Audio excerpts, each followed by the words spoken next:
Mahal na kapatid ko, sige po, magpupunas po muna kayo ng pawis habang po tayo ay nagpapahinga.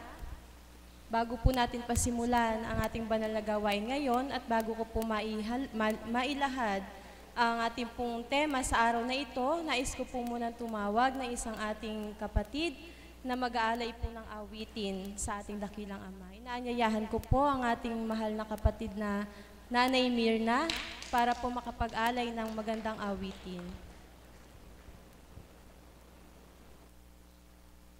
Palakpakan po natin ang buhay na Diyos para kay Nanay Mirna.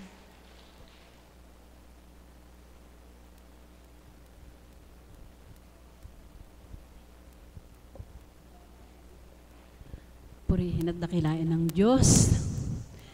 Ngiti sa labi ko ay hindi maampat sa kagalakan.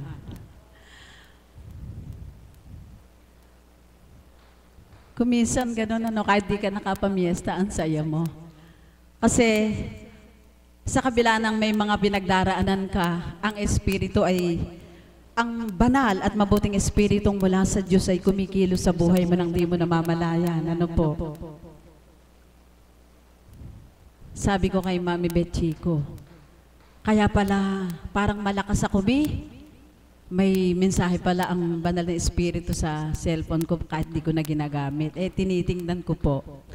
Salamat anak sa pandamang binigay sa iyo ng Panginoon. Kaya ito lang po ang masasabi ko. Laging ipinahahayag ito ng kapatid na Mami Betchico na niloob ng amang maging mentor ko sa awit at sa iba't ibang bagay. Ano po?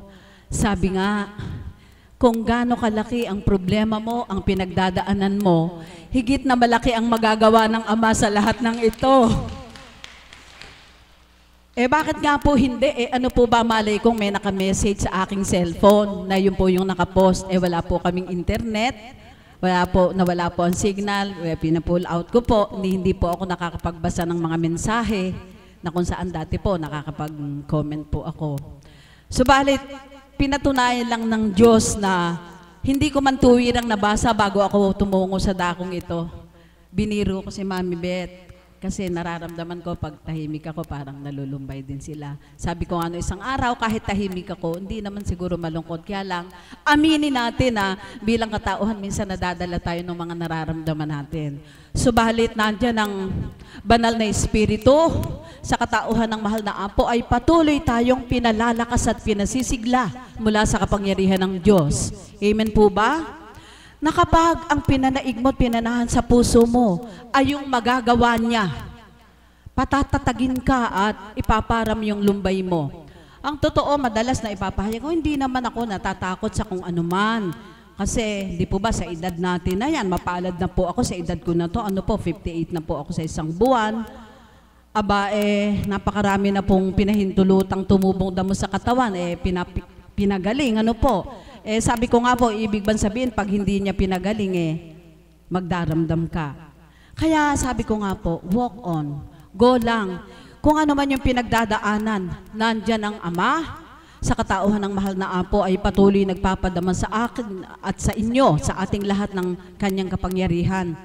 Kaya po, muli ay nais kong awitin ang awiting ito.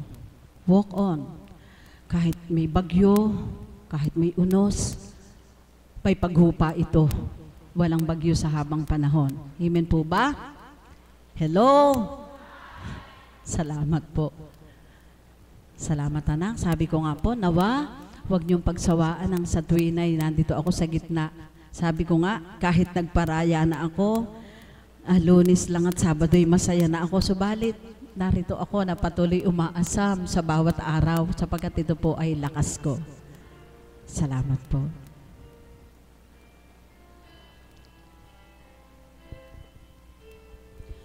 When you walk through the storm, hold your head up high and don't be afraid of the dark.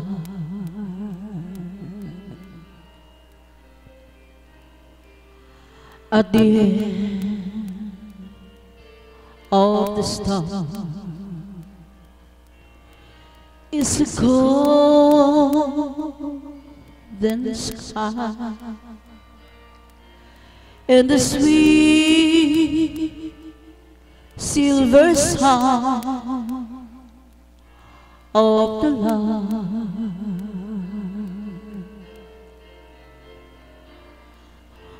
Walk on through the wind, walk on through the rain,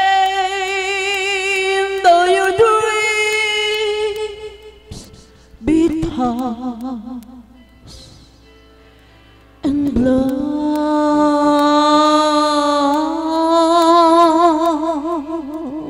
Walk on.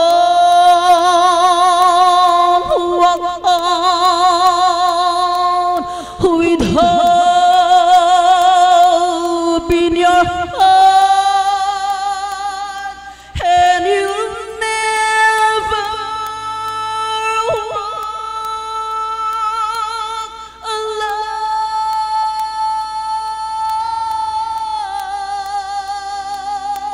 You'll never walk alone.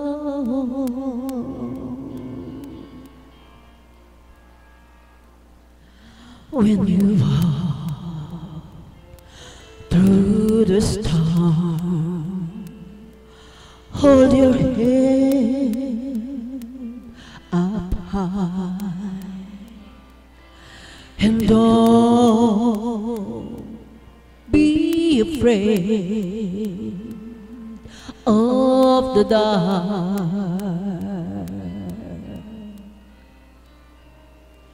At the end of the storm is a golden sky, and the sweet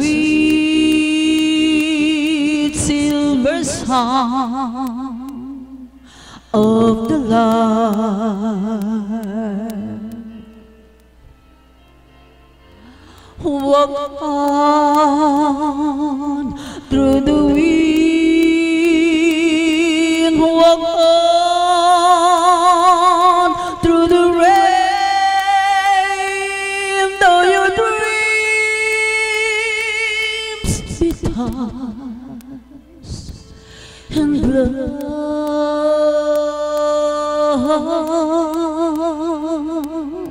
Walk on.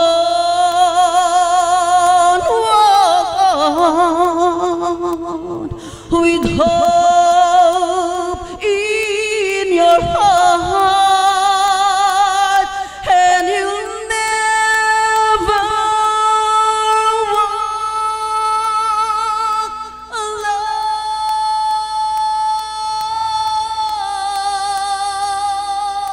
You'll never walk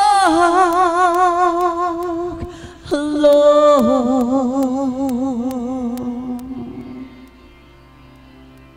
Walk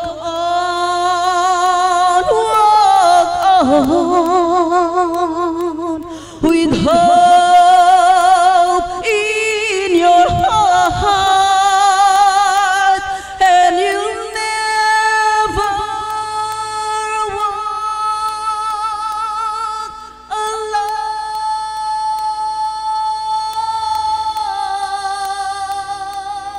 You'll never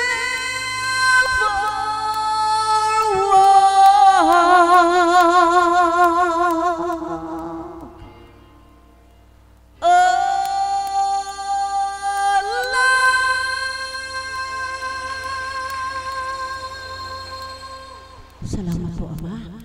Thank you, Lord. Maraming salamat po, Nay, sa maganda mong awitin. At ngayon naman po, mga minamahal na kapatid, upang pasimulan po ang ating pagbabahaginan, nais ko pong ilahad sa inyo ang tema pong Mapalad Ako. Amen po ba?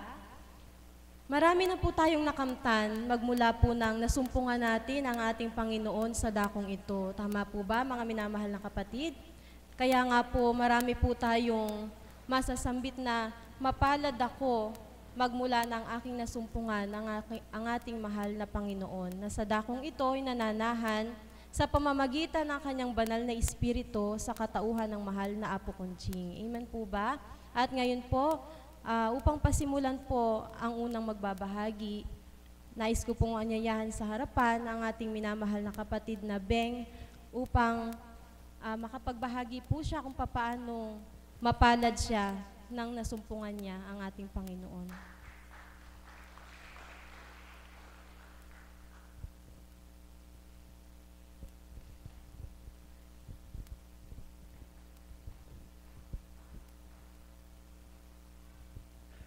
Isang mapagpalang umaga po sa ating lahat. Buhay po ba ang Diyos? Parang inaantok po kayo. Yung ating pong tema, mapalad ako. Mapalad ako dahil nakatungtong ako sa dakong ito. Kung paano niya binago ang buhay ko, kung paano niya inalis ang galit, hinanakit, selos, inggit, pagkapuot sa puso ko. Ang lahat ng yan ay basura na nakatahan sa aking puso. Tinanggal yan ng Diyos nang ako'y matungo sa dakong ito.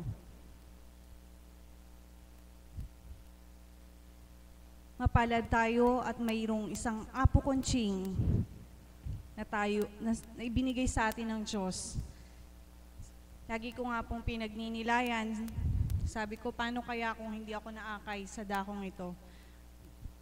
Paano kaya, nasaan na kaya ako ngayon kung hindi ako nabahaginan ng liwanag na nagmula sa Ama? Kaya, salamat sa dakong ito, sa lugar na ito, kung paano pinasimulan ang pagtungo ko dito minsan sa isang beses sa isang linggo na ako ay tumutungo dito. At hindi lamang yon, dumarating pa sa punto na yung damit ko nauna na rito, wala pa ako, nasa baliwag pa ako. Dahil nga po ako'y tumatakas para makatungo sa dakong ito. Subalit pinalaya po ako ng Diyos. Pinalaya ako ng Ama sa ganong sitwasyon. Naging 2 araw, naging 3 araw. Hanggang ito na nga po. Doon po sa aking pagbabata sa magsasampung taon na po, na pagtungo sa dakong ito, marami na po yung nakamtan na mga biyaya, hindi man, minsan po kasi, pag sinabi na biyaya, ang nasa isip po natin yung material. Yung po yung biyaya na yung magtiwala ka sa hindi mo nakikita, kumikilos na hindi mo na mamalayan kung paano siya kumikilos sa buhay mo.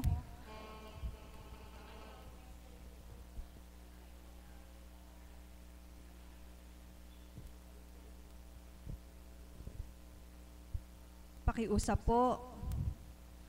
Kung sino man po yung may cellphone, wag na pong mahiya. Pakibuksan po yung inyong bag at pakipatay na po. Wag nyo pong i-silent kasi po magpi-feedback pa rin po. Kahit po iyan naka-silent, patayin po natin. Kawawa naman po yung mga nakikinig sa internet, masakit po sa tenga. Ayan, salamat po. Yung biyaya na nakamtan ko sa dakong ito, talaga pong hindi kayang bayaran ng salapi. Yung magkaroon ka ng panatag na isip, hindi mo kayang bilhin yan. Yung magkaroon ka ng hindi maduming isip sa kapwa mo, hindi mo kayang bilhin yan. Subalit iyan, ipinagkakaloob ng Diyos. Maging totoo, maging tapat, linisin mo ang puso mo, linisin mo ang isip mo. Ipagkakaloob niya, iyan ang kahiwagaan ng Diyos sa dakong ito. Amen po ba? Kaya po, bakit nga po ba magsusumakit ang bawat isang hinirang na tumungo sa dakong ito kung walang napapala? Bakit nga po ba, pagdating na ng 10:00, kailangan wala ka ng tatrabahuhin, gagaya ka na upang makatungo ka na sa dakong ito. Sapagkat minimithi kung ano yung kapahayagan ng banal na Espiritu sa katauhan ng mahal na Apo Conching, na kapag tinanggap mo yung kanyang ibinabahagi sa araw-araw, anuman ang suliranin, anuman ang pinagdaraanan mo sa araw na ito, pag tumungo ka na malinis ang puso't isip mo at tinamaan ka sa mensahe, huwag mong isipin pinatamaan ka sa mensahe. Ang isipin mo, iyon ang kagalingan mo. Kasi po, pag inisip mong, aray, pinatamaan yata ako dun sa mensahe na yun, hindi po. Ako po, pag po ako'y nakaupo at nakikinig ng mensahe, kapag ang mensahe po ay tumama sa akin at alam ko, itinutuwid ako ng Diyos, hindi tao ang nagtutuwid. Kung hindi ang Diyos ang nagtutuwid sa katauhan ng mahal na Apo Conching. Kaya pumapalad tayo dahil may isang Apo Conching na nagbabata pa. Patuloy tayong tinatanglawan ng banal na Espiritu sa katauhan ng ating mahal na Apo Conching. Amen po ba? Iyan po yung, kailangan lang po yung mensahe. Linisin natin yung ating isip, linisin natin ang ating puso, kundi patuloy na tayong magpalinis, magpatanglaw sa banal na Espiritu, sa katauhan na mahal na Apo. Kung paano yung mga mensahe na sinasabi niya, yung idinaratal sa araw-araw, isabuhay mo po yun. Pag tinanggap mo ng malinis sa puso mo, ano ang hindi matatanggal? Hambing lang po yan sa isang kanal na may bara. Punong-puno ng basura. Dadaloy po ba yung tubig? Di po bagat hindi. Ganon din po sa buhay nating mga tao. Ako po ganon po sa buhay ko. Ganon po pala yun. Pag po pala ikaw marami kang galit, ninanakit sa puso mo,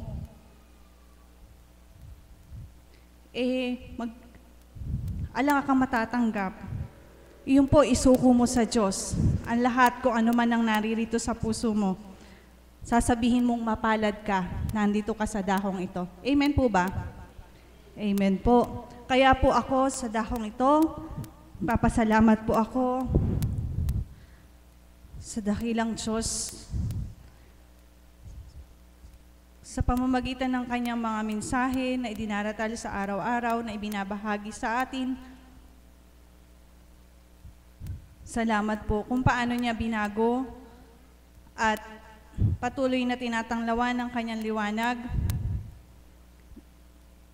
Salamat po sa banal na Espiritu sa katauhan ng ating mahal na Apo Conching. Palakpakan nga po natin ang ating mahal na Apo Conching. Sa kanyang pagbabata, marami ang nakinabang. Kaya po tayong lahat, para masabing mapalad, at naririto tayo sa dakong ito, patuloy tayong magpalinis. Yun lamang po at magandang umaga sa ating lahat. Maraming salamat, mahal na kapatid. Di po ba tunay na katotohanan po ang lahat ng sinambit niya, na mapadako ka lamang sa dakong ito, masumpungan mo ang Ama sa katauhan ng mahal na Apo Conching, masasabi mo nang mapalad ka?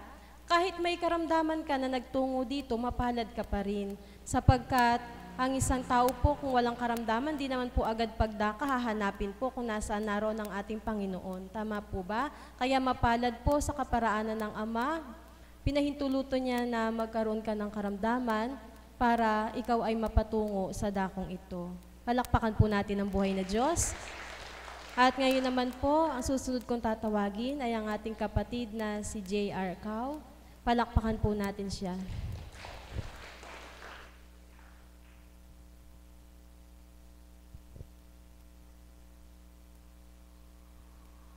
Salamat pong muli. Isang magandang umaga po sa ating lahat. Buhay po ba ang Diyos? Salamat po, Ama. Napakagandang tema po, mapalad ako.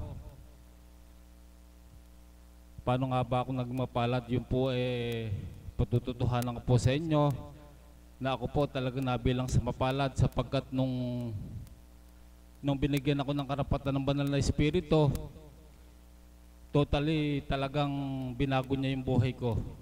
Inalis niya ako dun sa dating buhay ko na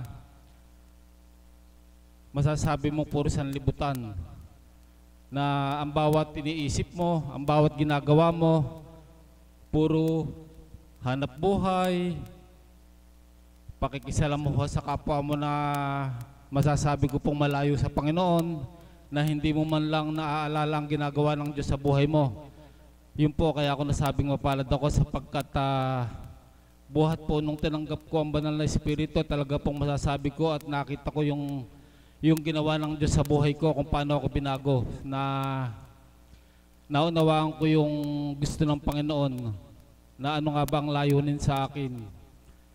Binago niya ako sa mga bagay na unang-una po yung pag-uugali, na dati nga na mas nagugustuhan ko yung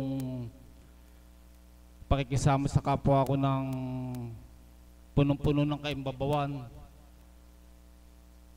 na masasabi ko po na malayong-malayo sa kalooban ng Panginoon. Sapagkat ang kalooban ng Panginoon, unawain mo yung kapwa mo, ilapit mo sa Panginoon, na kagaya ngayon na masasabi ko na sa ginagawa ng Diyos, yung paggamit niya sa halimbawa sa pagkakataong ito, pinapatutuhanan ko po na kung paano kumilos ang Diyos sa buhay ko, na kung paano ko mapapaunawa sa kapwa ko, na sabi nga, kapag binago ka ng Diyos, ipahayag mo kung ano yung ginawa niya sa iyo upang makapulutan ng aral ng ating mga kapatid. Na dati nga po, yung lahat ng bagay na nasa akin ay masasabi ko na halos lahat inalis ng Panginoon. Yung pong ugali kong maramdamin, yung ugali kong mapagpaimbabaw, nasa akin po lahat yan, na talagang masasabi ko inalis ng Panginoon. Natuto po akong tumanggap ng mga bagay na masasakit na sinasabi ng kapwa. Sapagkat yun po pala, kapag tinanggap mo na ang Panginoon. Na kung paano na masasabi mo sa sarili mo, maski saktan ka ng kapwa mo, alang-alang sa Diyos, tatanggapin mo. Umabot po ako sa ganun, na dahil po sa banal na Espiritu, kaya ako po nasasabing umabot ako sa ganun, dahil nakikita ko po yung ginagawa ng Diyos sa buhay ko. Na isang hinihiling ko sa Kanya, yung laging nasa akin, yung pong kalakasan ng katawan. Na 10 taon na po ako, hindi po ako nakaranas ng karamdaman. Yun po hindi pagyayabang, sapagkat yung karamdaman po na sinasabi ko, yung manakanakang kuminsan bilang may katawang lupa, napapagal, subalit pagka hindi mo pinansin at inalay mo sa Panginoon, bilang ikaw ay humihingi sa Kanya at tinatanggap mo na yun ang binibigay niya, ipinagkakaloob po niya. Yun po isang kayamanan, mga kapatid, yung biyaya ng kalakasan, biyaya ng kapayapaan. Yan yung mga biyayang natatanggap ko sa Panginoon, na masasabi ng tao na biyaya ba yun? Ang alam na biyaya ng Panginoon, yung mga material na bagay.